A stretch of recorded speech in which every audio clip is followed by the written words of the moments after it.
Hello there. Welcome to my show, COVID-19 update by Heerak. Um, yeah, my name is Heerak Christian Kim, independent candidate for U.S. Congress in Virginia's 8th District.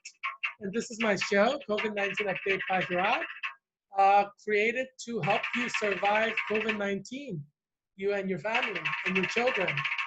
Um, yeah, today is the fourth day of Democratic National Convention.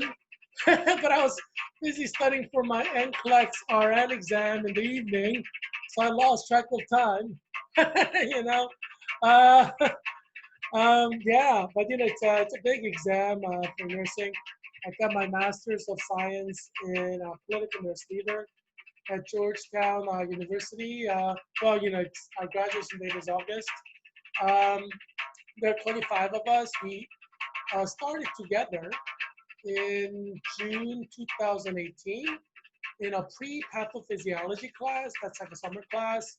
And then we started our official cohort semester in August 2018. So we've been going at this for 2 years. We started out with 34 cohort members. And then, yeah, I mean, it's a very difficult program. uh, yeah, I think all 25 of us who survived call it hell on earth. That's like a paraphrase. Everybody says it slightly differently, but that's what it means. No, but we learned a lot. We learned a lot. We loved the program, but it was like hell on earth. It's really difficult. Um, yeah, so we survived, thank God. CNL, CNL, 2020, CNL, 2020, CNL. Yeah, it's working hard, for 2 years nonstop, 365 days a year. It's not easy. We had basically fall semester, spring semester, summer semester, semester, spring semester, summer semester. That's all graded. We're taking like what 13 to like 20 credits per semester. It's pretty intense, yeah. It's full time. I did it full time. Everybody basically did it full time, and it's very intense. And we started out with 34. Nine kind of dropped out of our cohort, so we were down to 25. you know, but yeah, it's what can you say? A couple people got married during the 2 years. So one person who got married, Maggie McLaughlin, she went straight 2 years. So she was pinned with us. Hi, Maggie. Congratulations on your wedding and you being pinned at CNL. Wow, life is going really well for you. And oh yeah, congratulations on being hired by MedStar Washington Center. Yay! Yeah, she's got it on, She's got it going on, Maggie. Maggie McLaughlin. She got married with the man she loves. She, you know, she, uh, she is stuck with the program, is pinned with us. And she got a job at MedStar Washington Center, which is like a big hospital in DC. I mean, she's, she's got everything going for her. Good for you, Maggie. Yeah, so yeah, it's a great thing. And you're listening in the background like African beat, drum beat, traditional drum music of Africa. Yeah, so it's yeah. So Maggie's one of amazing people in our cohort, one of the 25. She was in my group project, the final group project, and we got like 97%. Yay! Yay to our group this summer. So Maggie McLaughlin was in my group. Uh, and Billy was in our group, and he was our group leader. And Kelsey was in our group. She was a timekeeper. Sounds like the Matrix in a timekeeper. No, I don't think they had a timekeeper. They had a key maker. Yeah, but yeah, and and me, and then Grant from North Carolina, who's now in South Carolina. Grant of the Carolinas. uh, yeah, and so yeah, we presented a very good project. Professor Dilma Yearwood said it was really really good, and so she praised us after we presented it. We all the groups presented it at the same time. I guess it was like in July. Was it July 24th? Yeah. So we presented at the same time, and ours was really really good. We presented on MedStar Georgetown Hospital and what we can improve with MedStar Georgetown Hospital. So we talked about how to improve,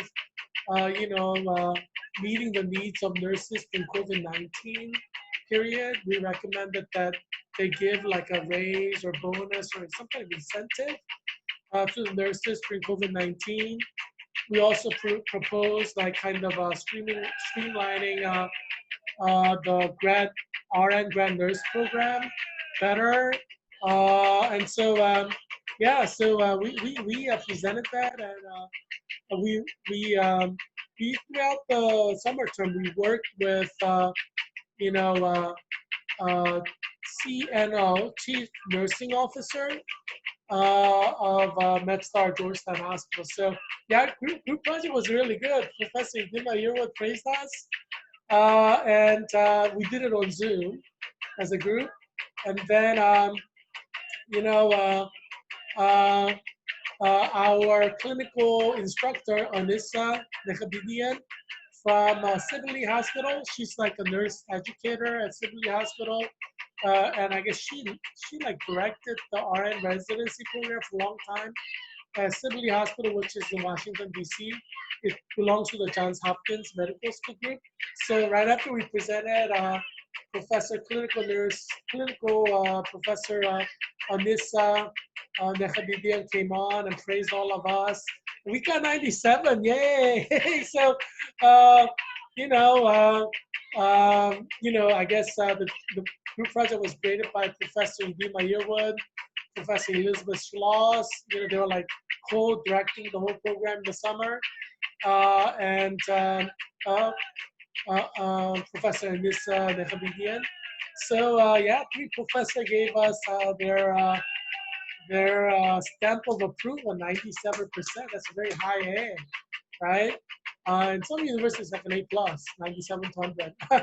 But at high A, I got an A for the whole course, summer course. So I got A's for that, an A for other class, which was the nursing ethics class with Professor Sarah Vitone, who's the ethicist at MedStar Georgetown Hospital and a professor of nursing at Georgetown. And so she works as an ethicist in an actual ethical consult at the hospital. And she's also, academic professor. So yeah, she does a lot of stuff, and we learned a lot from her. And she's actually a clinical nurse leader contact for International Nursing Honor Society. So she does so many things, and she's wonderful, All of our nursing professors are wonderful. So yeah, I would encourage you to apply to a clinical nurse leader program if you graduate with a bachelor's. And the way it works is it presumes that you're not a nurse, like you cannot apply if you're an RN nurse. So everybody who applied to this program are not RN nurses, but they all have a bachelor's. So you must have a bachelor's from a university. Some people majored in healthcare. Some people majored in biology. I majored in history as an undergraduate. So there are different types of people who graduated with a degree that's different. Lena Knorr, she did her bachelor's, I guess, in German and at Franklin and Marshall College, and then was in a PhD program in German at Georgetown University. She's brilliant, and she taught German to German students or students who are studying German, undergraduate courses. She taught undergraduate courses in German at Georgetown.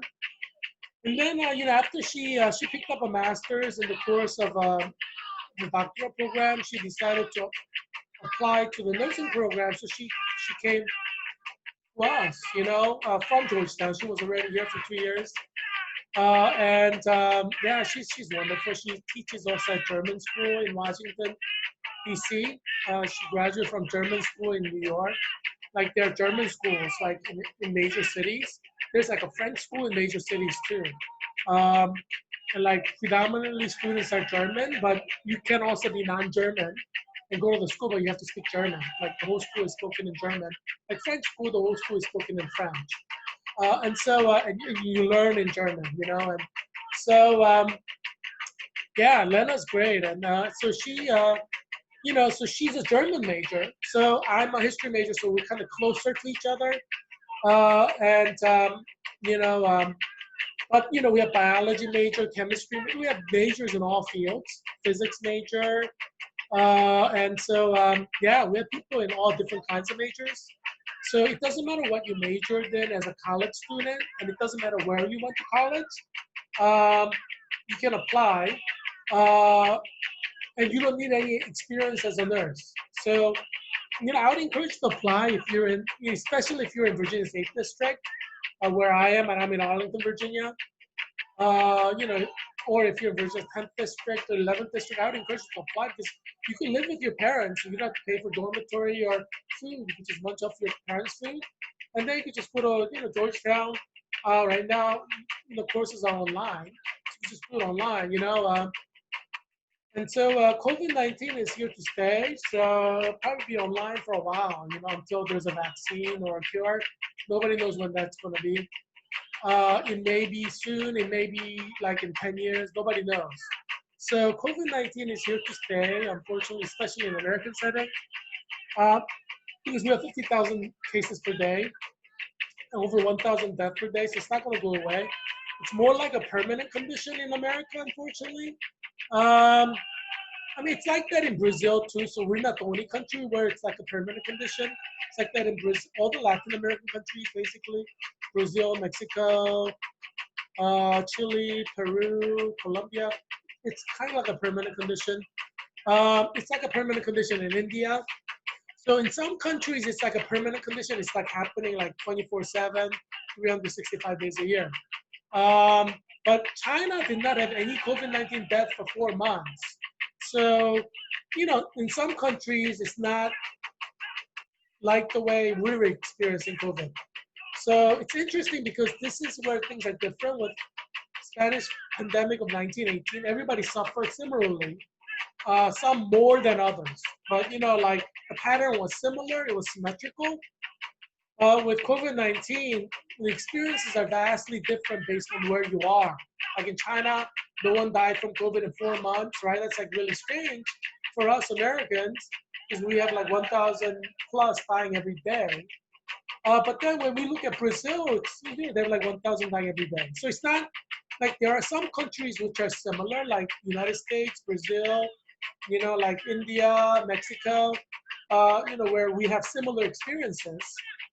And it's global, right? Obviously, India is in Asia. Um, but then there are other countries like China, which did not have any COVID death for 4 months, and there are other countries who are experiencing that, like Korea, um, some countries in Africa, some countries in the Middle East. So experience is vastly different with COVID, which is kind of a interesting social phenomenon, and it may be an interesting scientific phenomenon. Because generally, when there's a plague, everybody suffers similarly. It's just the difference in degrees. And countries with better hospitals, there's better medicine, better doctors, and better nurses generally have less death. Third world countries have greater death. That's the normal pattern of pandemic. But COVID-19 is very strange and different, and that's why I'm saying it's a biological weapon created by China. That's my theory. I feel that there's enough support for that. But yeah, so um, yeah, it's kind of an interesting situation we are in. And I'm glad that I went to clinical nurse leader program, master's program. It's a 2-year master's program because all of us were supposed to have a bachelor's degree. And so it's a master's program, very difficult program, but I would say it's definitely worth it. And that's why I recommend that you come and join us. Like my cohort is done. We're out of here. We are out of here. 25 of us. Um, cohort 2022 is getting started now. So next week is going to be the first week of orientation for graduate students. Or actually, this week is the orientation.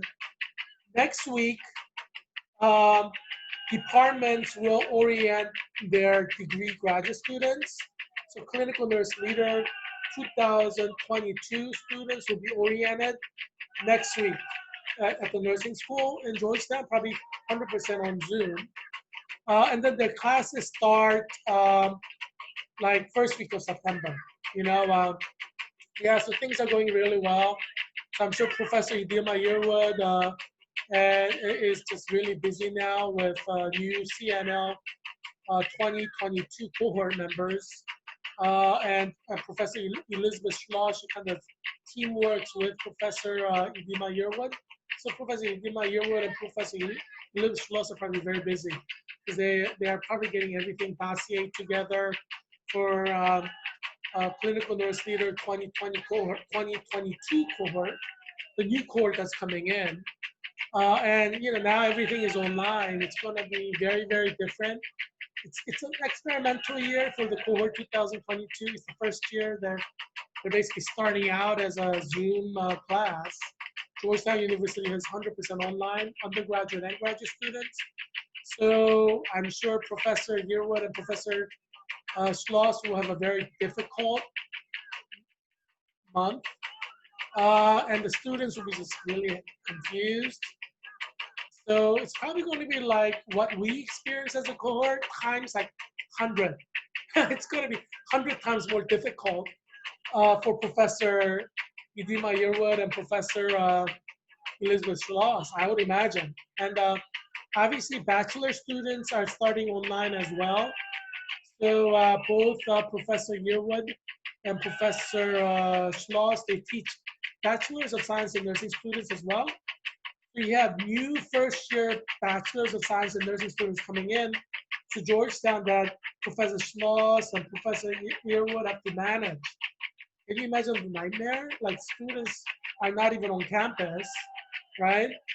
And they have to direct this program, So probably Professor Yearwood and Professor Schloss will not get any sleep for next several weeks. Along with all the other nursing professors, it's going to be probably living hell for like a few months for the professors. Trying to teach the class and also to meet the needs of the students, right, online through Zoom is very, very difficult. So, some of the professors may experience PTSD, so I feel for the professors, I bet they're relieved, like, you are out of here. You are out of here. That's probably whatever. They're probably relieved that we're all gone and we're done and finito. And 25 of us were pinned. We're having our pin sent by Amanda Patterson, who's like, she's like the coordinator of Clinical Nurse Leader Program. So, hi Amanda. She's great. She throws us like great parties.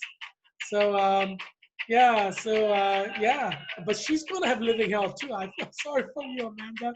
Can you imagine being in her shoes with all these new things happening and everything is on Zoom? It's gonna be living hell for Amanda too. Oh, Amanda, she's just great, how she's gonna handle it. She's like doing her MBA now at Georgetown, so she's like, she's like the next step up, So yes, I wish everyone the best. Professor Yearwood, Professor Schloss, Amanda, as they handle all the new clinical nurse leader cohort 22 students, and also they obviously have to manage the cohort that's starting their second year, which is clinical nurse leader cohort 2021. And I'm sure they're traumatized. The cohort 2021, and they're probably like mentally traumatized from, because they only got one full semester, and then half of second semester, and then Georgetown campus closed down, and now it's like 100% online from then summer, because they also had summer semester, and then now fall semester is 100% online. So I'm sure some of the students probably feel traumatized. They're probably struggling emotionally, mentally. So I feel for you guys, you know. I mean, we had the pleasure of basically having, you know, fall semester, some spring semester, summer semester, fall semester, spring semester, you know. So we had like 5 semesters on campus, or 4.5 semesters on campus. And then we had half of spring semester on Zoom, and summer semester on Zoom. So majority of our program was, you know, actually in person, you know, and you know, like over 80% of our program was on in person. And so, you know, all of us feel like we got the experience that we wanted, you know, in the hospital setting and everything. But the cohort 2021, you know, their experience is very, very, very different, you know. And, you know, I guess, you know, it's, you know, everything is changing day by day, you know. I received an email today from Georgetown, from the public health officer, and she was saying that everybody who is physically on campus, like some people are allowed on campus because of like certain things, you know, like I don't know what they are, but you know, like whatever, you know, they're some issue, you know, because campus is technically open, but they're only letting few people in, like who need to be there. I guess like people who are doing medical stuff or whatever, you know. So there are some students there, but even the students who receive special permission to be there for whatever reason, she was saying that with a given notice, they need to leave within 48 hours. Can you imagine that? So Georgetown University, she's the public health officer interim head. So she's like, if we tell you to leave Georgetown, whatever, because of COVID-19 cluster, you have to leave within 48 hours. Like you have to take everything with you, or you could put it in storage. So can you imagine that? Like if you come on campus, you know there's going to be outbreaks and clusters. You know there are going to be students and professors and staff dying from COVID at Georgetown. That's like everybody expects it.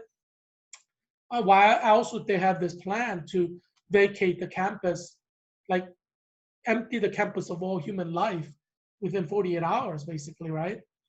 You know, if there's an outbreak, and obviously everybody's expecting an outbreak, because we saw that there were outbreaks at University of North Carolina, Chapel Hill. There are, you know, every university where there are students, there have been outbreaks. Like University of Alabama has more than 500 students who tested positive for COVID-19. Think about that. Every one of them can infect, you know, 1,000 each, you know? Um, I mean, every college that's open will have outbreaks, and people would die, obviously, because this COVID-19 kills, you know. Today in the news, we saw that Maryland had 2 people who are in their 20s die. Yeah, Maryland. So there are people dying, you know, who are 20-year-olds. There are people dying without any pre-existing condition. I think it was in Texas that they had a 30-year-old without any pre-existing condition die, physically fit. Yeah, so this is happening all over America. Yeah, and news is not able to keep up because so many people are dying. Every day, over 1,000 are dying. But you know, I'm happy that I did the clinical nurse leader, and you know, I can help out with people who are, you know, suffering from COVID or have other kind of health conditions, you know. And so I'm glad that, you know, I did it, you know. You know, there are 25 of us, and I recognize there's going to be people who die, you know, because COVID-19 is killing over 1,000 every day. That's over 30,000 every month, you know, and this is summer, August. So can you imagine the flu season? We'll probably have a few 100,000 or even million people die every month.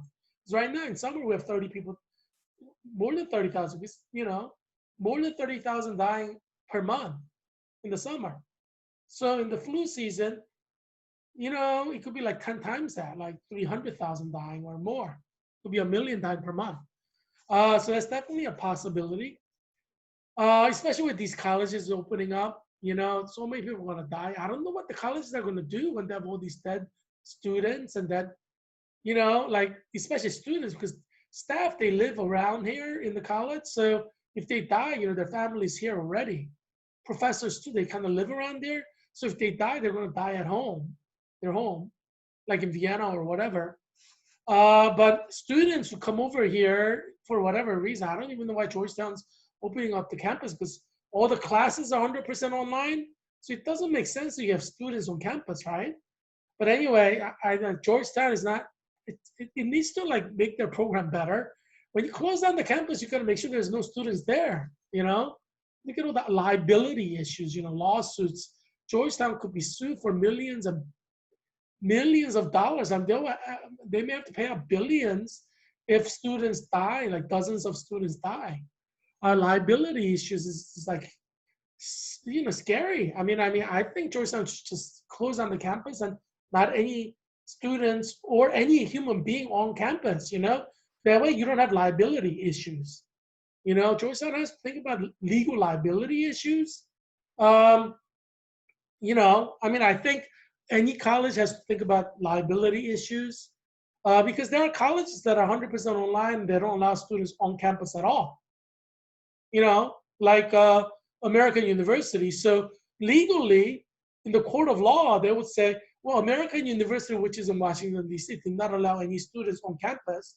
Georgetown, you allow students on campus, so you're liable. That's what the courts will say. Because you have colleges acting differently, right? You have some colleges which close down campus 100% and don't allow students in the dormitory, right? Because they're afraid of liability, like American University. And you have university like Georgetown where they closed the classes, all the classes 100% online, but in the dormitory there are students, right? So when the students die, obviously they could sue in the court of law for negligence, gross negligence, for all kinds of things, right? And the court of the law will say, well, yeah, because American University closed down, you did not, so you're liable, because generally in the court system, they compare and contrast, right? And American University is in Washington, D.C., and they sent all their students home. No student could stay in the dorm. So if Georgetown deviates from that practice, then it's by choice. So Georgetown has decided to take chances to be sued for negligence, right? When you decide to open campus, you're saying we're going to take responsibility for students who are here, right? In the court of law, if you invite somebody over to your house, let's say you had a birthday party and you invited 20 people over to your house, and you forgot to fix the door, and the door was broken, or you did not fix the floor and there was some uneven floor, like floorboard was broken or something, and somebody trips and breaks his nose, they could sue you in the court of law for not fixing the board and warning you about it. And you would lose in the court of law. Yeah. You could ask any lawyer. You could even Google this. That is a law. So just by my inviting you to my home, I become legally liable for what happens to people I invite to my home. Yeah, this is part of law. You probably did not know. You got to be very careful before you invite people to your home. Because once you actually extend an invitation and they enter your door, once they're inside, if there's an accident, you're liable for it. They may not sue you, ideally if they're your friends, but they could sue you, and you would lose if you didn't warn them about some kind of hazard like broken doorknob or whatever, and they get injured because of it, then you're legally liable. Yeah, you'd have to pay your guests' medical bills. You have to pay for pain and suffering. Yeah, you could go bankrupt. That's why inviting people to your home is a risky thing. And if you do invite somebody to your home, you have to warn them about anything that could be a problem so that they're aware of it. So if somebody gets injured, you could say, well, I told them about this and told them to be careful. So I did my part. I wasn't negligent, you know. And so the reason I'm bringing that up is if Georgetown opens its dormitory and somebody gets COVID and dies, and the parents can prove in the court of law that Georgetown did not take adequate steps to prevent the death, then Georgetown may have to pay up millions, millions per student who dies, per student. And I don't know how much insurance Georgetown University has, liability insurance, but I'm sure you won't cover it when you have like dozens of students dying. So in my opinion, if I were the president of Georgetown University, I would make the decision to say everybody leave the campus, you know, or don't come to campus because there's too much liability issues at stake. I guess you could have them sign a liability waiver. Even so, as any good lawyer will tell you, even if you sign a liability waiver, a good lawyer can argue around it, find the loopholes to sue the university. And so, yeah, so I would be very, very, you know, like be smart, like American universities close the dormitories down. That's my recommendation to Georgetown University, you know, because I think you have to be smart, you know, in COVID-19 America. If you're not, I mean, your business will go bankrupt. A lot, you will lose a lot. You know, this is not normal times. This is COVID-19 America. So you can lose tremendous amount of things that you normally not lose during a normal reality. But this is the new normal, COVID-19 America, and it's not going to go away. Uh, Heerak Christian Kim, that's who I am, independent candidate for U.S. Congress and Virginia's 8th District. I'm predicting that freshmen who enter now in fall 2020 will do 4 years online. Yeah, because COVID-19 is not going to go away. Vaccine after vaccine will fail. That's my prediction. I'm not, I hope not, but I think it will because scientists don't understand what COVID-19 is. Nobody knows. And it's doing some weird things like, it's making some people like paralyzed. I mean, geez, have you heard of a pneumonia that paralyzes people? Or like a flu that paralyzes people? You see what I'm saying? It's weird. I mean, COVID-19 paralyzes people. COVID-19 gives people strokes. You know, COVID-19 does weird stuff. And so scientists don't know what the heck is going on. Obviously, you know, it's my theory. Heerak Christian Kim's theory is that COVID-19 is a genetically modified biological weapon. So it acts in an irregular way. And this also is a proof why I think I'm correct. But you know, I encourage you to apply to a clinical nurse leader program at Georgetown. It's a 2-year master's program for people who have bachelors in any subject. And in 2 years, you can be trained to become a clinical nurse leader. And you'll take your national certification exam for clinical nurse leader. I took it on the first day of exams, and I passed. So I'm very excited. I'm the first person to pass in our cohort, CNL 2020, at Georgetown. And I'll be taking NCLEX RN. All of us will be taking NCLEX RN, all 25 of us in the next weeks. And so yeah, so I'm studying for it in the evenings, and everybody's studying for it, because we have to take the exam. But that's to give you a background on why I'm studying for that in the so that's why I missed the Biden speech today. But I don't really like the Democrats, because they want to kill little babies through abortion. I can't go along with that because I think it's absolutely morally wrong to kill little babies. And Romans chapter 1 obviously opposes homosexuality and gay marriage. The Democratic Party is like really standing against the Holy Bible. So I just, as a believing Christian, born again Christian, Democratic Party is, so it's not like I was dying to see Biden speak, because I'm hoping Biden will lose, a landslide. Unfortunately, President Trump seemed to have tweeted pro-LGBTQ thing about log cabins for the gay Republicans. So I tweeted back, obviously, and I opposed President Trump support of log cabin Republicans or gay Republicans.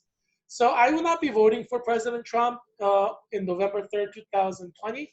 So I hope President Trump lose as well. So I hope that Biden and Trump both lose, and that we will have a president who is opposed to gay marriage. That's my hope. And so I'm planning to write a name in. I guess I'll do some research on whose name I should write in. But if I don't come up with a name, I'll write in Jesus Christ. you know. But I'm sure there are like anti-gay marriage Republicans, in the House and the Senate that I could write in. So that's probably what I'll do. I wasn't born in the United States of America, so I can't be the president. If I were born in the United States of America, I'll probably write my own name in. But can I get a 5 with that? Why not write your own name in, right? If you were born in America, you can be the president. Yeah. So yeah, I don't believe in the liberal media, as you know. I do not believe in liberal media, and so yeah. So yeah, I follow the Bible. I think that best thing for America is to bring America back to God. So my motto as a politician or political candidate, Heerak Christian Kim for independent candidate for U.S. Congress and Virginia's 8th District, is to bring America back to God. Yes. So yeah, today is actually Nation Bacon Lovers Day. Did you know that we had a day like that? I love bacon. Oh my gosh, one of the things that I do when I go to Gordon Corral, Gordon Corral, it's an all-you-can-eat buffet. They have great breakfast. They have grits and, they have hash browns, all-you-can-eat bacon. I go, whenever I go to Gordon Corral, I fill my breakfast plate with like bacon, like mountain of bacon. And you could probably make a shirt out of it, how much bacon I eat. I love bacon. And you see the lady there, bacon lady, she made a bikini out of bacon. Yeah, that's bacon. Yeah, have a good look, closer look, it's bacon. Um, yeah, so America, we love bacon. I know bacon's not kosher, obviously, it's pork. And so, yeah, but thank God I'm not Jewish. I could eat all the pork I want. Uh, yeah, bacon. I mean, cheese. It's such a good food. Why would you not want to eat it? You know. But yeah, so happy Bacon National Bacon Lovers Day. I want to share some retro photos. I've shared these photos with you before, but these are photos from Chinese New Year celebration that I, as the president of Georgetown Collaborative Diplomacy Initiative, which is a school of foreign service group dedicated to diplomacy at Georgetown University. It's Walsh School of Foreign Service.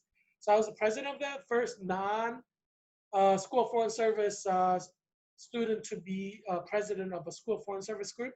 So I was president from beginning of the academic year to the end of the academic year. And we have made history. I mean, I organized the greatest Chinese New Year celebration in the history of Georgetown. Obviously, with my executive board, Marta Sidoriak is the general secretary, and we have a whole group of executive board members. So we have made history together, which is a very exciting thing, in America, at Georgetown University to do. I'm very good at making, connections and, working together with other people. So I invited Genevieve Morris, who's a Republican candidate for Virginia's 2nd District for this election, 2020. She was in the primaries. So I invited her to, give a speech. And she talked about some of the things that she's involved with, veterans health, IT sector to Georgetown students, and many of them really loved what she said. She's a wonderful person. I really like Genevieve. And so I'm glad that she was able to come, and I was glad that Georgetown students were able to hear her wisdom and expertise. Some of them want to go into that sector, so I think some of them were very, very, very inspired by that. So I'm glad that she was able to show leadership in that regard. Um, in the middle, I've invited, I coordinated it with UCLA Alumni Network. I'm, treasurer of the UC Alumni Network. And so we coordinated that with UCLA Alumni Network. So alumni came, and those are all UCLA alumni. And I'm next to like UCLA alumni who's at Georgetown Medical School. Yeah. So UCLA bachelor students got accepted to Georgetown Medical School for MD. Yeah. So they came, and that was good to celebrate. They're two of them are Georgetown students because they are doing their medical degree at Georgetown. But yeah, but their bachelor's degree is from UCLA, so I was glad to kind of welcome UCLA alumni, to the New Year celebration. That was co-sponsored with Georgetown Collaborative Diplomacy Initiative and UCLA Alumni Network of DC. Yeah, so I'm very active in DC. And a lot of people, obviously. I'm good at building coalitions. Um, and yeah, and the photo to the right is you have the professor of diplomacy, Professor Christian Wagner. He's a Jesuit priest. He gave us the blessing, and he was in China for a while. Working as a Jesuit missionary, and so he teaches diplomacy at Wall School of Foreign Service. So I was glad to have him there. And George, he's alumnus of UC Berkeley and executive board member for UC Berkeley Alumni Association of DC. He came and he helped out. It was really nice of him. And then next to that is Zhang Di. She's an alumna of UC San Diego, and she came out to help out as well. And so, I thank George and Zingdi, for working with me to make Chinese New Year celebration a complete success. George and Zengdi are from China. But they went to university to study here, but they're from China. Yeah, so, I have a lot of friends, who are Chinese nationals studying in different universities in America. And yeah, so it was a great Chinese New Year celebration. It's one for the books in Georgetown. I'm glad that it was in January, like 24th. I'm glad that we got to do that, at Georgetown before COVID-19 shut the campus down. So there's something that people can remember about Georgetown. And I'm always good at building community. I'm always good at entertaining people. That's why I was the vice president of Georgetown Graduate Students Government from May 2019 to May 2020, because I'm very good at, uh, programming and leading people, especially in multicultural events. So yeah, I'm loved at Georgetown. Georgetown University graduate students, undergraduates, they love me. Everybody knows me. I'm very popular. Uh, so yeah, I mean that's always the case. Not just at Georgetown. When I was at Cambridge, everybody, undergraduate, graduate students knew me. I dated a lot of undergraduates and graduate students, and yeah, wherever I go, I am loved and adored. I'm very popular wherever I go. So when I was at Hebrew University of Jerusalem, I was like the most popular guy there. How many girls want to date me at Hebrew University? Like, let me tell you one case. On the first day that I arrived, like the classes started, I went on to Mount Scopus, Hebrew University of Jerusalem, a Rothberg school, and obviously, I like to talk to beautiful women. So I got to know several beautiful women, right? So I talked to Jorgelina, who's from Argentina. Argentina.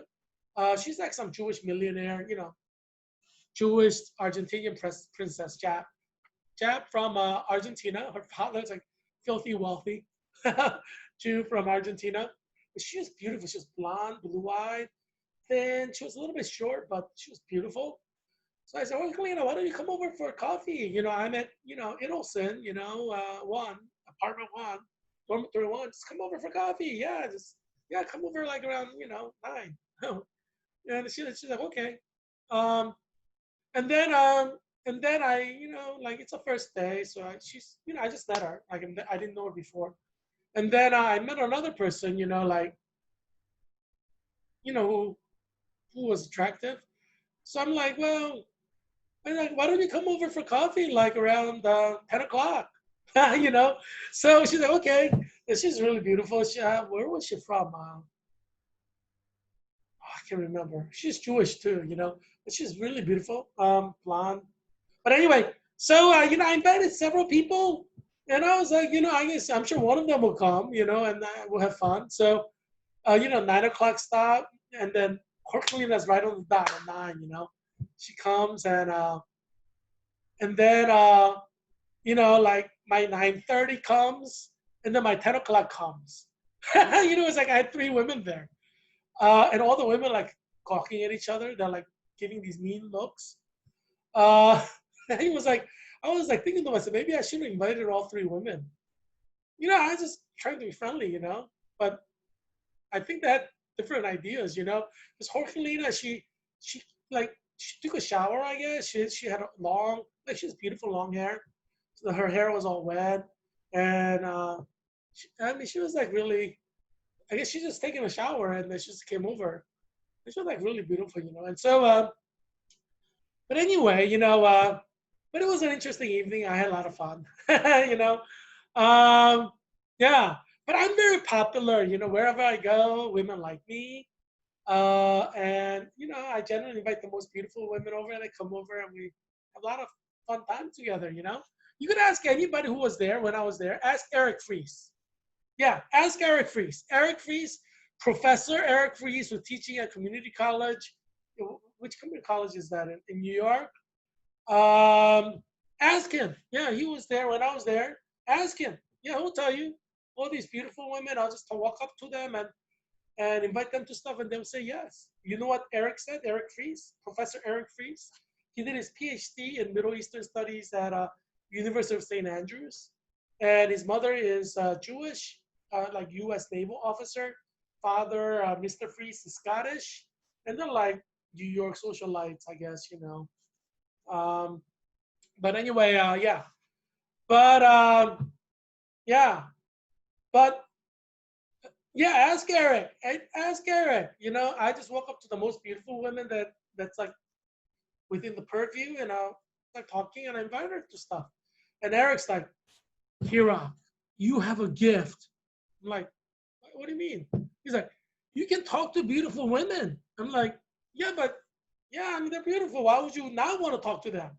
You know what I'm saying? My logic is like, they're beautiful. Of course you want to talk to them because they're beautiful. You know? Like that French girl that I wanted to ask out to the Hoya Ball. But like Georgetown is closed down. I was gonna ask her out after we come back from our spring break. She's a senior. She graduated in 2020, and she's like pre-med, and she's amazingly pretty. And so, like, I saw her at a School of Foreign Service, Wall School of Foreign Service. And I'm like, man, she's beautiful, and she's really pretty. And obviously she's pretty, so I'm gonna go and talk to her. So I walked up and talked to her, and we started talking and chatting. And I invited her for like Korean dinner, and she said yes. And then yeah, so and then like her friend came over. I mean, this was like an open space. To be honest with you, it was like in the ground floor of Wall School of Foreign Service where the cafe is. And she and I sat in the sofa and we're just talking, and like her friend came over. There's like people all over the place. It's just like a common area. But I mean, ask her. Yeah, I just started talking. She's beautiful. I want to talk to her. You know, yeah. So I mean, like, at Georgetown, I'm very popular as well. People know me. you know. Uh, yeah, and so obviously that's why I'm the vice president of Georgetown University Graduate Student Government. 9,000 graduate students. I was the vice president from May 2019 to May 2020 because I'm popular. People love me. So yeah, I mean, why do you think I'm running for U.S. Congress in Virginia's 8th district? People love me here. Everybody loves me here. Virgin's 8th District. People are like dying to like talk to me and vote for me. I went to like shopping today in China. Everybody's trying to talk to me. I'm like, man, let me just shop. And this like COVID-19, stay 6 feet away from me. You know, I mean, everyone wants to like come really close and start talking to me. You know, I'm like, geez, this COVID out there. With social distance, 6 feet. Stay 6 feet away. You know, I'm trying to be nice about it, but 6 feet. You know, that's the social distancing regulation for droplet precautions. Although COVID-19 could be airborne, some of the strands, nobody really knows. Scientists really don't know exactly what this thing is. And there are like 40 different strands, which means some strands could be contact, some strands could be airborne precautions. Nobody knows. Nobody knows for sure. And that's the most troubling thing about COVID-19. When we look at how COVID-19 is spreading in schools that are open, it's probably airborne, you know, because it's spreading so fast. It's hard to imagine contact spreading that fast. You see what I'm saying? But you know, it may be contact and it's just spreading fast. No one knows. You know. Anyway, no one knows for sure. But anyway, yeah, wherever I go, I'm very popular. When I was at Brown University, I dated the most beautiful woman out of all the graduate students. She was a PhD student. I forgot her major. She was beautiful. So I asked her out. Who cares what she majored in, right? So yeah, she was from Louisiana. She went to St. John's College as a bachelor student. Oh, she was so beautiful. You know, like, and her sister is a professor. I forget what she teaches. She may teach at Loyola University of Maryland, but I don't know. But she's a professor. So she was telling me like her sister goes to like mass every day, 365 days a year. I'm like, man, why can't you do that? You know, I'm geez. You know, who doesn't like a religious woman as a future wife, right? I mean, you know, to be your wife and to raise your kids, you know. And if your sister's like beautiful like her, oh, you should see. She looked amazingly beautiful. Obviously, that's why I went up and talked to her and asked her out. And she was playing hard to get. I mean, geez, I'm like, man, I hate it when women do that. I asked her, I said, hey, you want to go out for dinner with me? And she's like, we started talking. She's like, yeah. And I'm like, great. So how about this Friday? And she's like, no, I'm like preparing for like PhD comp exam. So I have to like prepare for like a couple months, like, was it a couple months? So just, like talk to me after 2 months. I'm like, what? How weird is that? I mean, you want me to wait 2 months for the dinner, like a date? I mean, don't you have a weekend where we could go out for dinner? I mean, I was thinking, but I'm not dumb. If she says she needs to wait 2 months, I'm not gonna like make her feel stupid about it, right? So I'm like, oh yeah, sure, of course, yeah, no problem, play cool. So I'm like, geez, she's like the most beautiful woman at at Brown University. Oh, she's like 110 pounds, 5'9", really pale, like really like Snow White skin. She wasn't blonde, but she looked like Snow White, and I like Snow White, like dark hair but really pale skin. And she was like a Southern belle from Louisiana, like she's from like Gentry in Louisiana.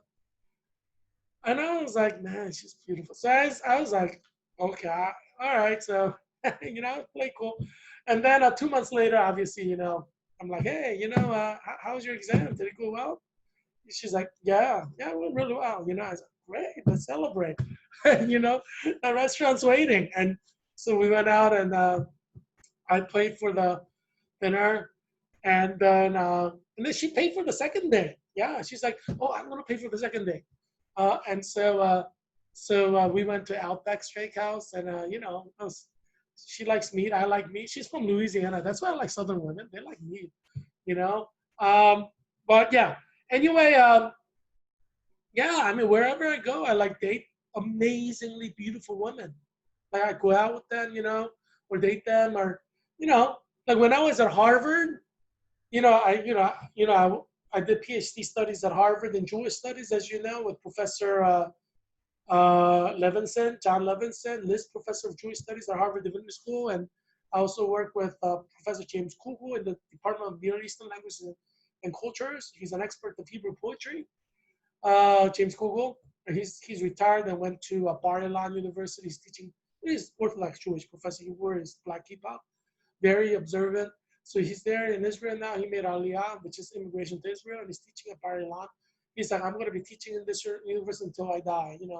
I'm like, gotta respect a man like that. He loves his people. He's like, Israel's my home. And he's like, I'm going to retire here. So you gotta respect the person with principles. Like that.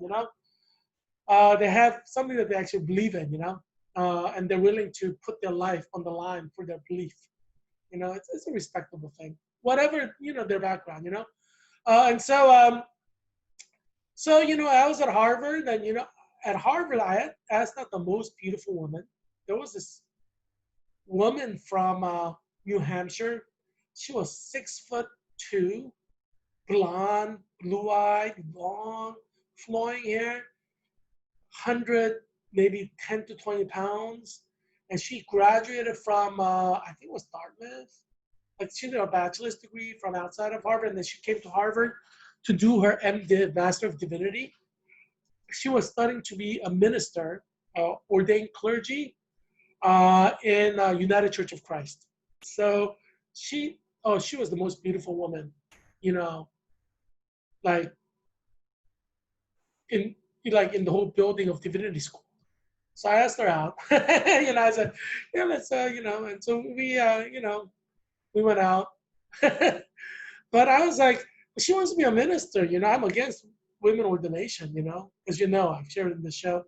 I believe that women should not be minister because in the Bible, New Testament, it says women should be quiet, silent in the church. Like Catholic Church does not ordain women as priests. Orthodox Presbyterian Church in America, Southern Baptist Convention do not ordain women to be pastors, right? This is the biblical thing. And she's like really beautiful, but she's like, and she's not really that liberal or anything, but theologically she's kind of liberal.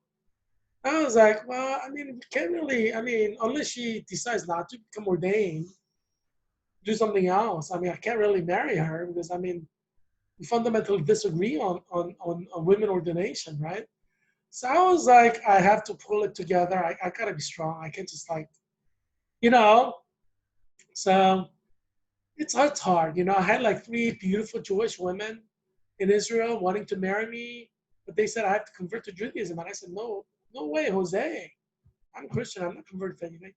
I didn't say it like that to them. I just let them down easy. But yeah, so wherever I go, I'm loved. Can I go to 5? I'm loved.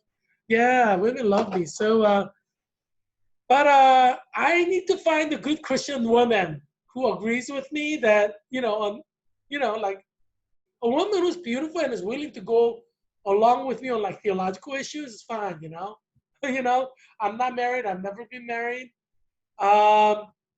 Yeah, so I lived in Israel for over 3 years. So like all the beautiful women I met in Israel are like Jewish, Israeli.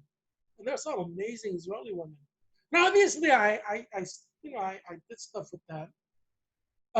Some of it is in my book. If you read like Romeo and Juliet in Jerusalem or Bat Yam, my novel Bat Yam, Bat space YAM, or my short story collection Jewish and Indian in Jerusalem, or my short story collection Romeo and Juliet in Jerusalem. Some of the stories are based on women I've dated, Israeli women that I've dated. So yeah, women like me. Women generally want to marry me. It's like they date me and they want to marry me. That's been my experience all my life. Every woman who dates me want to marry me for some reason. I don't know. Maybe I have like, "Will you marry me?" written all over my face. I don't know, but every woman I've dated wanted to marry me. It's like they want to keep me. It's weird, Maybe I look like a lost puppy, they just want to take care of me. I don't know. But like all my friends, this is a curse. Every female friend that I have had, they fall in love with me. I don't understand why. I'm like, I'm a friend, you're a friend, we're friends. But my female friends like fall in love and they like try to seduce me. Yeah, yeah. This always happens.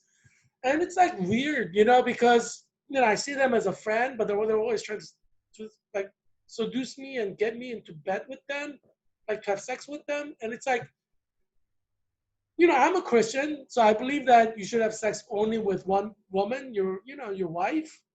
Like you should have sex after you're married. So that's my belief. No, to be honest, it's not easy because these women are beautiful, you know. Um, yeah, but I don't know why. Why do they want me for my body? Can't they just want, Can you? I mean, just I'm more than my body.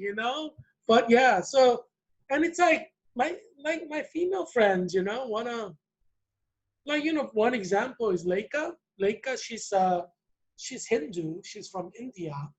Like she's 100% Indian. Her father and mother's Indian, but she went to Oxford University, and she was working on PhD at Oxford, and she came over to Israel to do some research, and she was one of these like social justice, hu-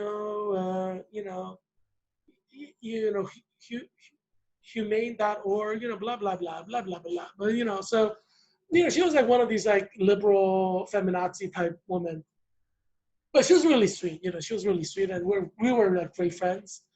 Um, I tried to steer the conversation away from feminazi stuff, but she was really sweet, so, but she was really into that, like social justice and blah blah blah blah blah blah, and so, but we became great friends, and yeah, she invited me over one time for dinner, so I went, and she tried to get me drunk. She kept pouring me wine, and she tried to get me like into her bed, like into her room. I was like, whoa, I was like, what's going on here? You're like, are we like friends? It's like, I don't know, like, I don't know what it is about me. I guess like women just want my body. I don't know. I mean, you've seen me kind of like with my swim trunks, right? I have like pinch an inch. It's more like pinch a couple inches, like a tie around my stomach. And I don't know what it is, and I don't understand why these women want my body. I don't understand it. I don't, like Leica. I mean, she's like beautiful. She's like the most beautiful Indian woman I've seen in my life. So, I mean, she's amazingly beautiful. She's like, um, yeah, and I think I've shared the photo with her photo with you before. Yeah, so she's like Hindu, but her whole family's Hindu. But she was when I met her, she was a PhD student at Oxford University, and we met in Israel and Jerusalem. And yeah, but yeah, it's kind of interesting, that these things happen to me, and that's what I'm saying. It's like for some reason, like women of all different races like me, That's like she's Indian, and I just thought of her as a friend, just a friend, like a good friend. But yeah, I guess she wanted much more than that. Um, yeah, I mean, it took me by surprise, But it happens to me often, like women that I become friends with are like they pine for me, It's I don't know, it's a little strange, because I don't know what's going on in their mind. And my female friends are very attractive generally. So yeah, if I were not a Christian, I would love to have sex with them. Obviously, it's have beautiful bodies, and I have physical desire for their bodies. Obviously, it's not like my body. I have like this blubber, like pinch an inch, pinch a couple inches. My female friends are like beautiful. You can't pinch even on like a half a centimeter. Yeah, so if I weren't Christian, yeah, I have sex with every single one of them if they want to. Yeah, why not? But I'm Christian, so I have to follow rules and regulations of Christianity. But the point is this, um, yeah. The point is, yeah. But yeah. I mean, yeah. I'm always surprised. I'm always at a quandary as to why women want me. It's a strange. experience, not experience really, because, it happens to me all the time. Yeah, I guess it's not strange because when it happens all the time, it's kind of normal experience, right? Yeah. Oh well. But anyway, yeah. So yeah, so we have 1,123 deaths in 24 hours. Yeah, so we're now at 174,248 deaths in America. 5,573,517 cases. Before I forget, if you have an amazing, beautiful body and you love Jesus and you're willing to go along with me on the theological issues, after you marry me, yeah, email me. We could go on like a blind date or something, like not blind date. You email me and we can meet up or whatever, Yeah. But you have to have a nice body and you have to be pretty and you have to be between 18 to 26. It's like my cutoff line. So, anywho, I'm not gonna lie to you. This is a COVID-19. I may die before Christmas. You may die before Christmas. There's no point in lying, right? Yeah. So, yeah. And I'm gonna tell you what I want. So if you want what I want, and you want to be what I want, because you know what I want, right? I think that's easier for you, easier for me, easier for everybody, right? Rather than you trying to guess what I want, Yeah, the direct approach. You get a yes or a no, you know. So, well, I guess it has ups and downs, but anyway, yeah, um, yeah. So you have Africa, and top 5 from Africa. South Africa is number 1. And there's 599,940 cases. So the deaths are at 12,618, 2% death. And do you get the feeling like South Africa is like California, right? Similar number of deaths, similar number of cases, So one of our states, California is number 1 state in America, right? It's one of our states is like number 1 country in Africa for cases. Yeah. Egypt is number 2, and look at that. They don't even have 100,000 cases. They have 97,025 cases. That's like 2 days for us. 2 days. We have like 97,000 cases. Their death rate is at 5%, so 5,212 died. So it's like 4 days for us, 4 or 5 days. Nigeria is number 3 at 50,964 cases. That's like 1 day for us. 992 deaths, like in the whole country. That's a country of 100 million people, right? Nigeria, from November to now. That's like less than how many died in 24 hours. Are you telling me they do better infection control in Nigeria than us? That they do better social distancing than us? That they have better medications than us? Better nurses, better doctors? We have number 1 doctors, number 1 nurses, number 1 medicines, number 1 healthcare system. What's up with that? But this is what I'm saying. There's something strange going on with COVID-19. Yeah, something very strange. Algeria is number 5, 40,258. So 1,411 deaths. Yeah. But Ghana, we skipped over Ghana. Ghana is number 4. And it says 43,260, 261 deaths. Jeez. The whole time. Yeah. Yeah, so what we're experiencing in America is not what everybody's experiencing around the world. What people are experiencing in Ghana and Nigeria are what people are experiencing in China. Nobody's dying, right? So our experience is more like Brazil, Mexico, Chile, Colombia, Peru, India. That's like us. Like we're in that group that has daily death. Yeah, that's our group. The group that Ghana, Nigeria is in, that's the group that no one dies, like China group. Yeah. Yeah, that's why this thing is strange. COVID-19 is asymmetric. It's very, very strange. Yeah. Um, yeah, today was the last day of Democratic National Convention. And you know, tomorrow's TGIF. How can you forget it's TGIF tomorrow? And it's summer, right? You only have like 2, 3 weeks of summer left. If you're in the East Coast, you only have like 2, 3 weeks of beach left. So you gotta make sure you go to the beach on Saturday and have a lot of fun. Yeah, because everything's gonna close in the fall because of COVID-19. Just make sure you wear a mask and social distance. Yeah, so you don't get COVID. But it's outside. It's hard to get COVID. I mean, sky's the ceiling, and it's like there's no limit. So yeah, go to the beach, have fun with your family. So the fourth night of Biden Harris 2020. Yeah, I don't care about Biden's speech.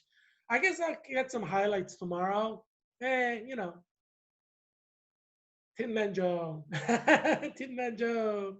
Yeah, he's in the picture, Tin Man Joe. He's kind of doing a little a little dance there. On the final night, he's doing his little dance, Tin Man Joe. Um, yeah, and that's Kamala Harris. Kamala Harris with Kamazilla. Kamazilla. Harry the Owl likes that. Comazilla. Comazilla is like Comazilla looks like me, but bigger and scarier. But yeah. So you know, since Tin Man Joe spoke tonight, I thought, you know, why don't we kind of harp on Wizard of Oz? You know, there's Dorothy there with her slippers and red slippers, you know, red pumps. Every woman has to have one. Do you have one? I mean, and, you know, red, beautiful red pumps, beautiful red high heels. That's like, men love that stuff, you know? Men love beautiful red high heels. I've heard it's like hard to walk in. I don't know. I'm not a woman, so I don't know.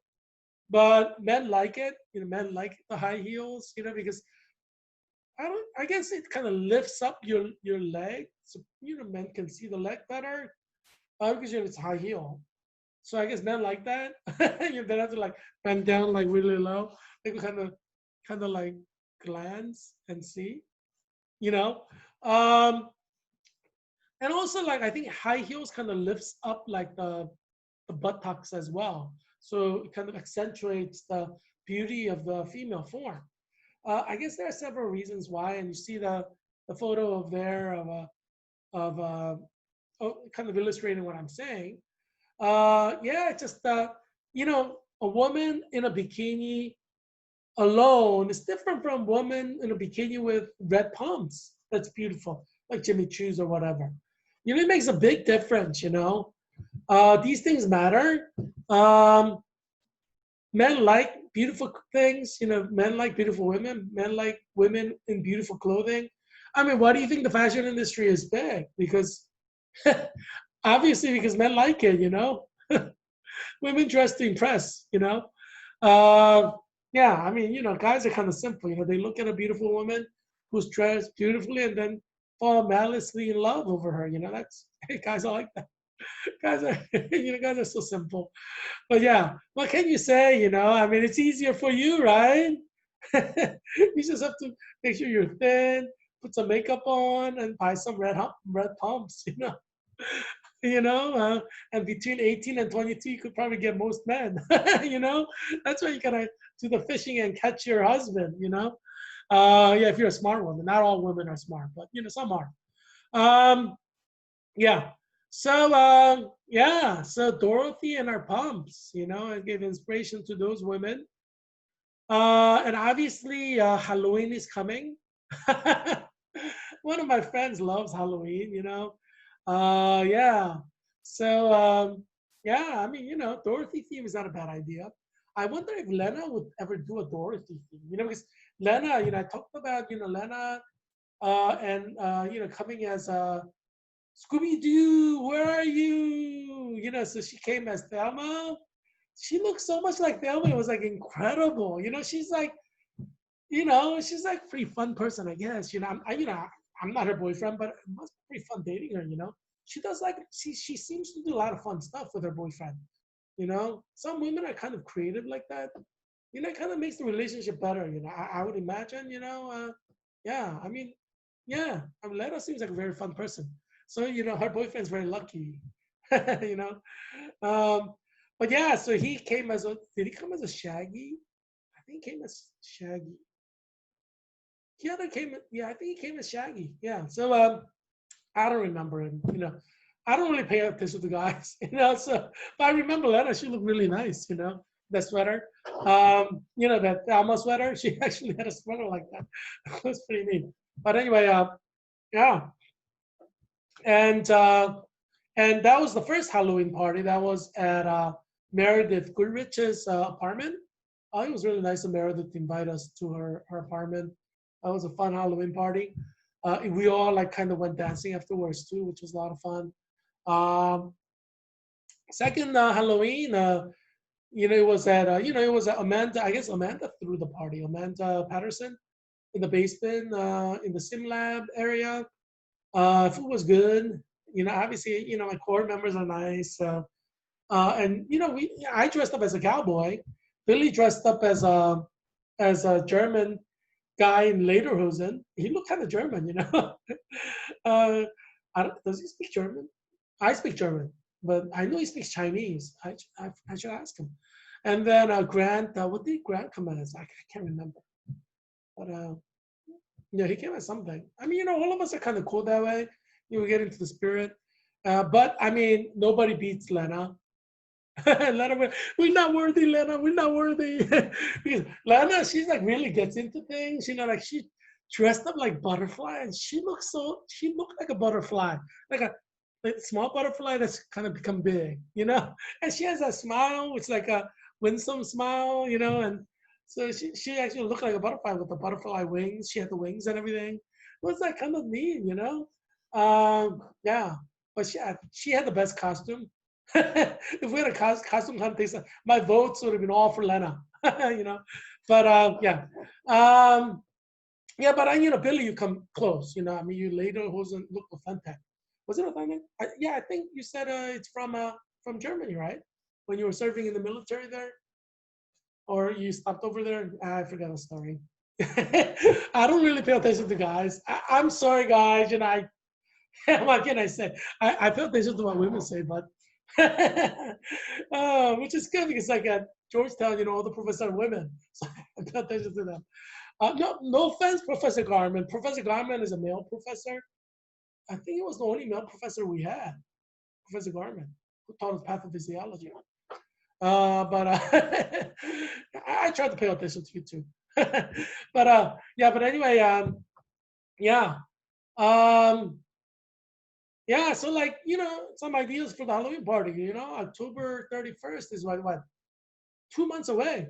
We're nearly August 31st, right? Then you have September 31st, October 31st. You have 2 months away for Halloween party.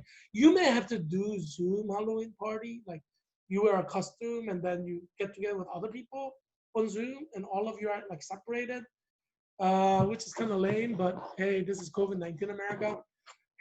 you know, COVID is king. What can you do? COVID for president. Did you read my poem for Monday? Mondays are, COVID-19 poems by Heerak Day. Every Monday I have a new poem out. This week's poem was COVID-19 for president. You should read it.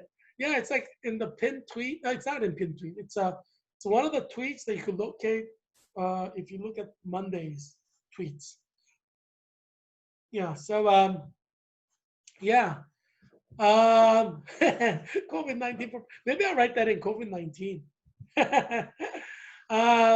But yeah, so yeah, for Halloween, you have a choice of costumes here. See how much I'm thinking about you? You know, I mean, I don't know what Biden said. It was probably a very boring speech. Blah blah blah blah blah blah blah blah blah. I'm Tin Man Joe. Blah blah blah blah blah blah. Tin Man Joe. Blah blah blah. Tin Man Joe. I figure, something like that. But see, this is more fun. We're talking about Halloween that's going to be coming in 2 months. Let's focus on what is important here. And so, yeah, there are possible costumes you can wear. Apparently, there's a costume for women, like that's like a robot. And, she wears it well, right? Nice. Being thin is half the battle, you women. If you want to be beautiful, being thin is like half the battle. If you're thin, like you have 50%, 50-50 chance that you're going to be very pretty, you know? Um, so yeah, she looks really good in that outfit, doesn't she? Yeah, she probably doesn't eat chocolate, ice cream, cake, cookies, you know. Although Neela eats a lot of cookies, she has like what, Cookie Tuesdays? And she's like so thin. How does she do that? You know, some people are like that. She's like from Finland, and I know Scandinavians and Germans. They eat like a hog, and they're like thin. I mean, I'm not saying Neela Whitaker from Minnesota. I'm not saying she eats like a hog, but I mean, she eats all that sweet stuff, and she's like really thin. I mean, it's like she must have like high metabolism. Um, yeah, but like I have German friends. I have friends from like Denmark and Sweden who are like that too. They eat everything and they're like thin. Yeah. So yeah. But anyway, yeah. So you have the robot outfit there. You have Dorothy outfit. She wears it so well. And you have the lion outfit. Leo was getting all interested. Leo was like, "Ooh, she looks really nice." Yeah, she does look nice, doesn't she? Um, and since Leo is here, in honor of Leo, um, we have three other Leo lion costumes for Halloween up there. Do you see? Three different Halloween costumes that is in the tradition of Leo the lion. Yeah. So yeah, it's a lioness, exotic lioness. Yeah, so that's like some idea for Halloween that's coming a couple weeks from now. And there's a scarecrow. Yeah, scarecrow. She's cute, right? Yeah, you could make scarecrow look cute too. So shop around for your Halloween costume. You may not be able to do it in person, but you could do it through Zoom. Zoom Halloween. Yeah. So and then obviously you could wear the red pump with bikini. That will win brownie points anywhere. Men are, it's like without fail. Yeah, I mean, not a costume, but who cares, Um, and then yeah, and then there's a little bit sexier version of Wizard of Oz costumes. So you have a Dorothy costume there that's like kind of like shows the belly, right? So kind of like the sexier version. Like if you're married and you have a husband, for Halloween, both of you could dress up as something, you want to wear something like that. Get your husband all hot and heavy, and you could make a lot of love making, maybe have a love child together with your husband, on Halloween night. Yeah, why not, right? Um, yeah, keep the love flowing. Can I get a 5 on that? Can I get a 5 on keeping the love flowing?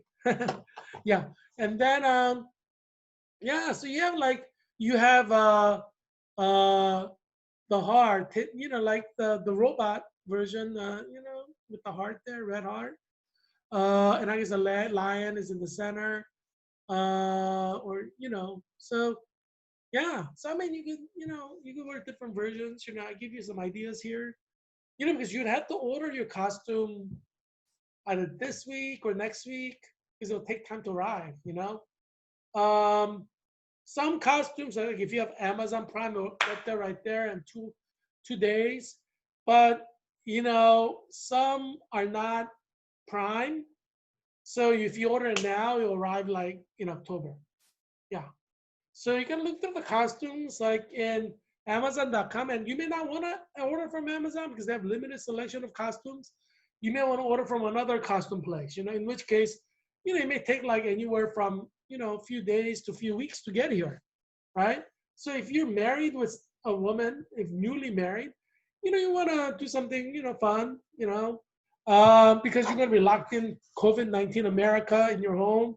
You got to do things to keep up, make it interesting for yourselves, So Halloween is coming on in October 31st. Yeah. So I want to help you. See, I want to help you. I march for your life. I march for your life of happiness.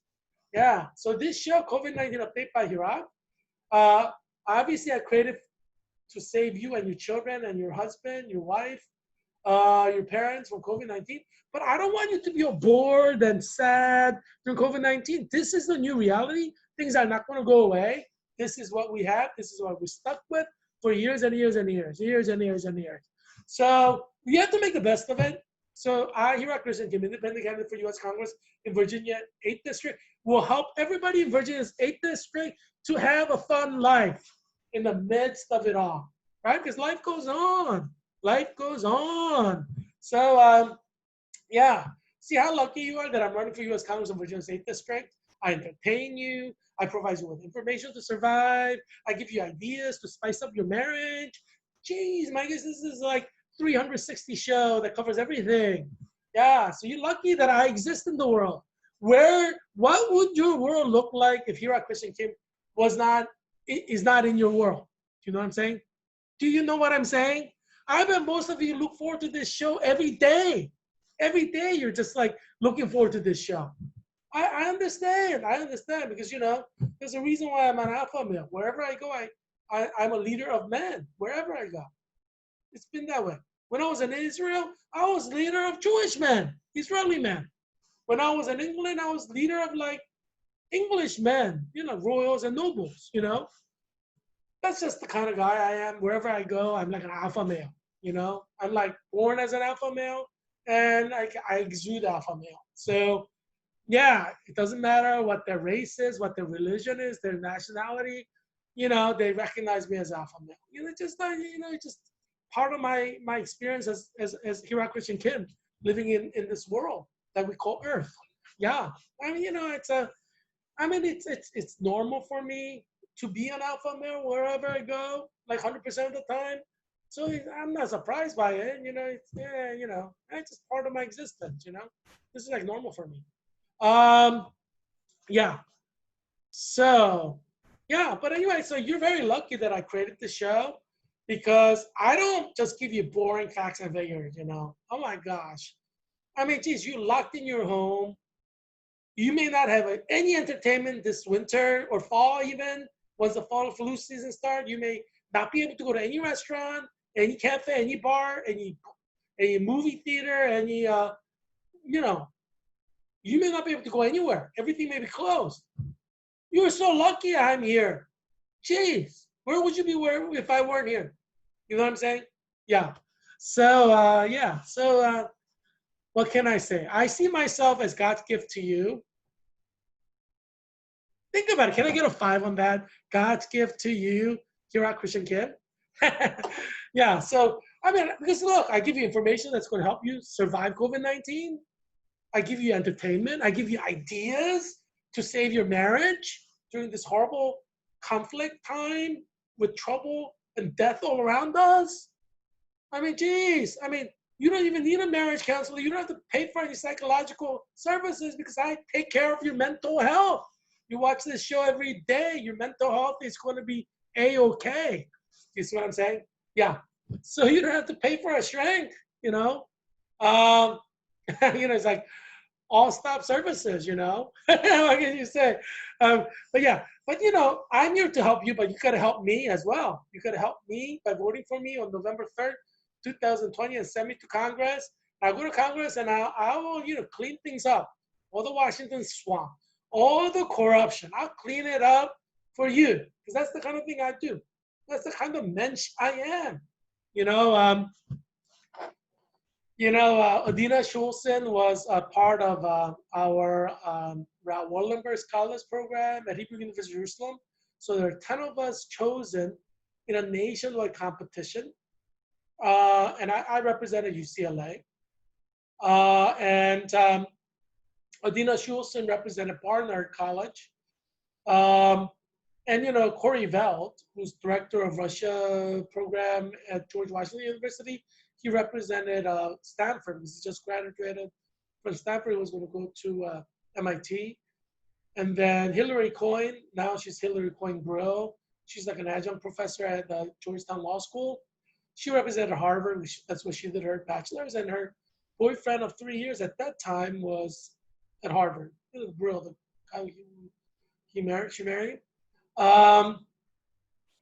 And there was Heather from Georgia. Her father is like a big judge, big shot judge. He's Jewish. His wife is not, and not she's still not sure what she's going to be. She was at Dartmouth College, but yeah, she's pretty, and really nice. I liked her a lot.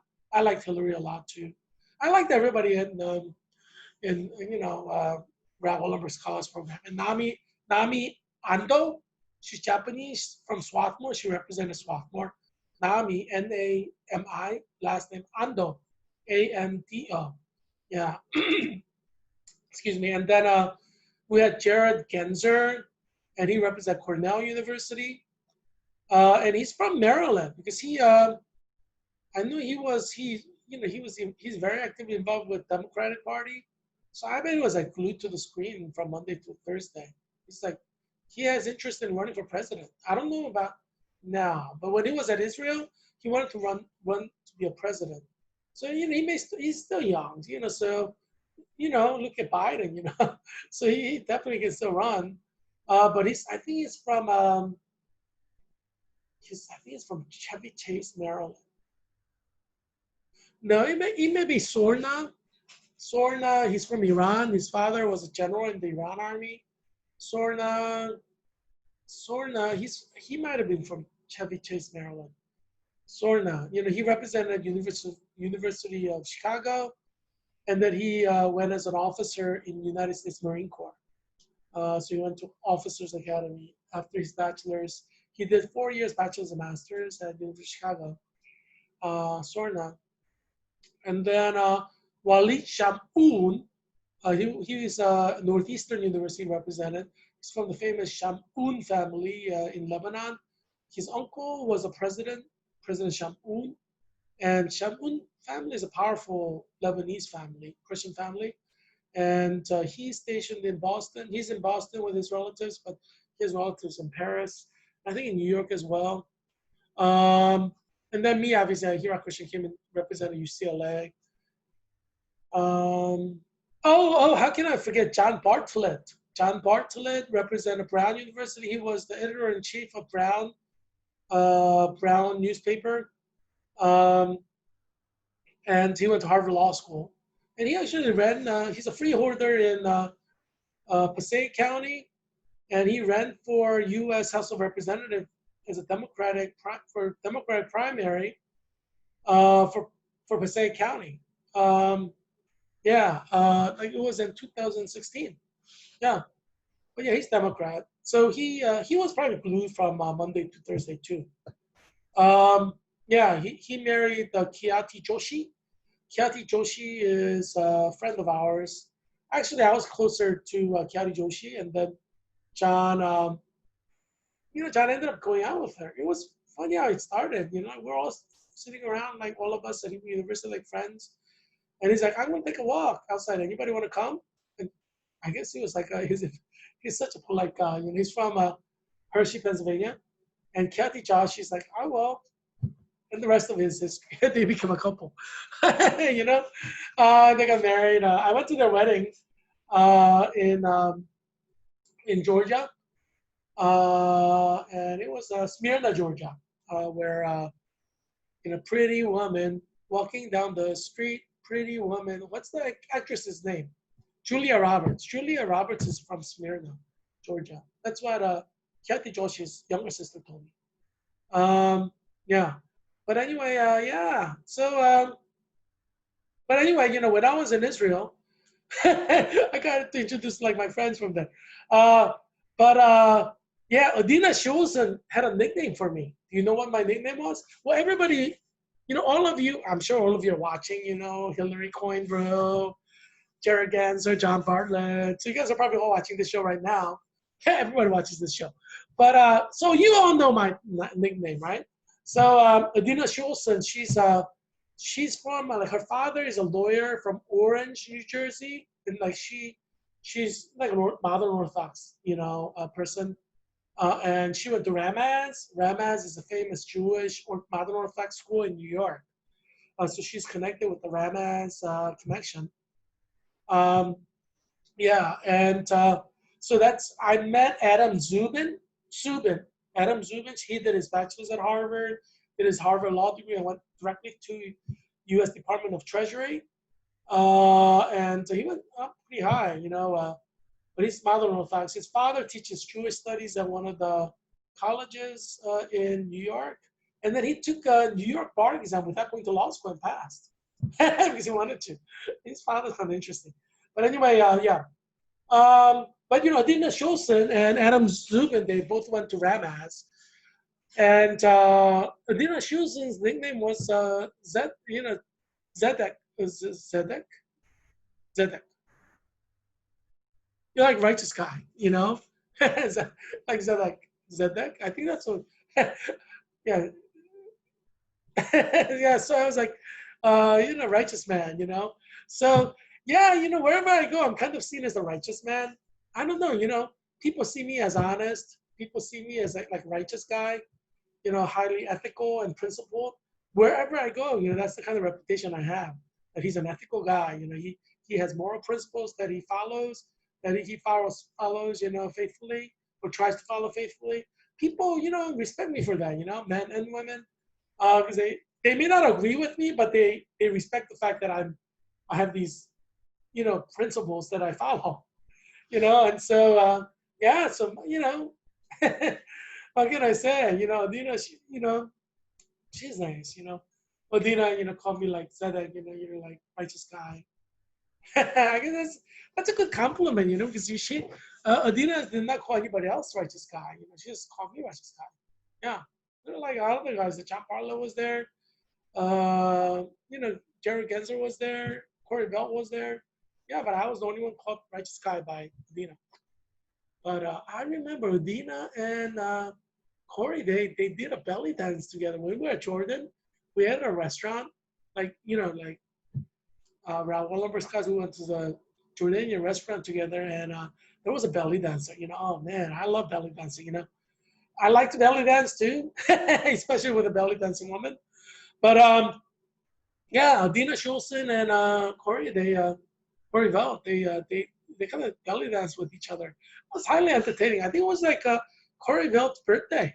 I think it happened to be like Corey's birthday that day. Yeah. So, you think about the past, your happy memories, what can you do? Life is about that, making memories. That's why you need to go to the beach tomorrow with your family. Have fun. Go to the mountains. Go to Shandanaya Valley. Yeah, go have fun. Because winter's coming and you're not going to have any fun, when the winter comes. So, well, you're going to have some fun because you watch this show. This show is very entertaining. Can I get a 5 on that? Entertaining value of this show. COVID-19 update by Heerak. Can I get a 5? Yeah. So yeah. Anyway, yeah. So so I'm sure you're gonna count the minutes and the seconds to tomorrow's show. You're only 24 hours away. So yes, I look forward to seeing you tomorrow. Yeah, I bring you content that you didn't even think you needed, but you realize that you need it, right? To survive COVID-19. Yeah. Yeah, I bring my magnifying glass. Yeah, and I point out things that you need, pointing it out. What can I say? Can I get a 5 on that? Pointing out what you need me to point out to you. Yeah. So yeah. So next week is the Republican convention. So hey, convention after convention. Hey, happy day or hodier. Yeah. So you get a few day break. So during the break, before the Republican convention, go to the beach and have fun. Come back with a tan. The whole family can get a tan. Make sure you take some photos. Make a photo book for your whole family in case you die before Christmas. With COVID-19, you want to bring memory. You want to make sure people, your children have memory, things to remember you about. Yeah. Yeah, so have fun at the beach tomorrow. Swim with Mandy. Swim with Mindy and Mandy. Yeah, so have a lot of fun. And no, I guess Saturday is not tomorrow. Tomorrow's Friday. But if you have like a 4-day week, you can go tomorrow and have fun at the beach. Yeah, tomorrow Friday and Saturday, 2 days of fun in the beach. Yeah, I mean, summer only comes around once. I think this may be your last summer if you die before Christmas with COVID. So, yeah, you know. So, yeah, have fun. Yeah, can I get a 5 on the fun? 5 on the fun. Yeah. So, yeah, so I hope you have a good 24 hours, and I look forward to seeing you. So I'm gonna bid you adieu for now. See you tomorrow.